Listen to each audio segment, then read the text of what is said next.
দেশের গণতন্ত্র রক্ষা এবং অরাজনৈতিক শক্তির হাত থেকে দেশকে মুক্ত করতে বিএনপির সাথে ঐক্যবদ্ধ হয়ে কাজ করতে আওয়ামী লীগের কোনো আপত্তি নেই।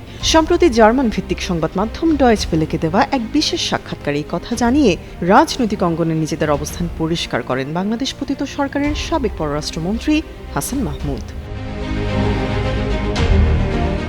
হাসান মাহমুদ বলেন, শুরু থেকেই জামায়াত এবং অন্যান্য সাম্প্রদায়িক শক্তিকে সাথে নিয়ে বিএনপি আওয়ামী লীগের বিরুদ্ধে কঠোর আন্দোলন গড়ে তুলেছিল। তিনি অভিযোগ করেন,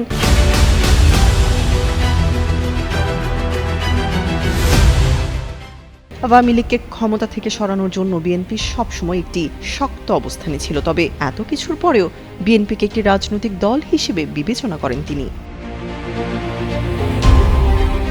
সাবেক এই পররাষ্ট্রমন্ত্রী বলেন, অরাজনৈতিক ব্যক্তিদের দ্বারা যখন গণতন্ত্র ছিনতাই হয় তখন গণতন্ত্র পুনরুদ্ধারে বিএনপির মতো রাজনৈতিক দলের সাথে কাজ করতেও আপত্তি নেই আওয়ামী লীগের। একটি রাজনৈতিক দল হিসেবে বিএনপির সাথে কাজ করা যায়।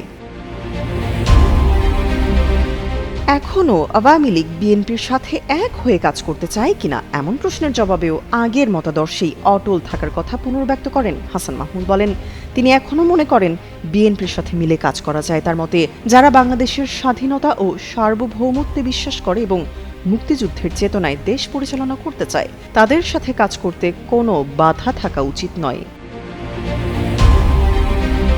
বর্তমানে দেশ যে সংকটের মধ্য দিয়ে যাচ্ছে তা থেকে উত্তরণের জন্য রাজনৈতিক দলগুলোর মধ্যে সমন্বয় প্রয়োজন বলেও মনে করেন তিনি।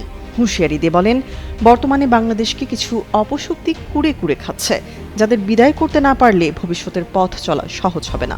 একটি গণতান্ত্রিক রাষ্ট্র ব্যবস্থা পুনরায় প্রতিষ্ঠিত করতে হলে সব রাজনৈতিক দলের একসাথে কাজ করার কোনো বিকল্প নেই বলেও জোর দেন তিনি। তামান্না তাবাসসুম শ্রেয়া, যুগান্তর নিউজ।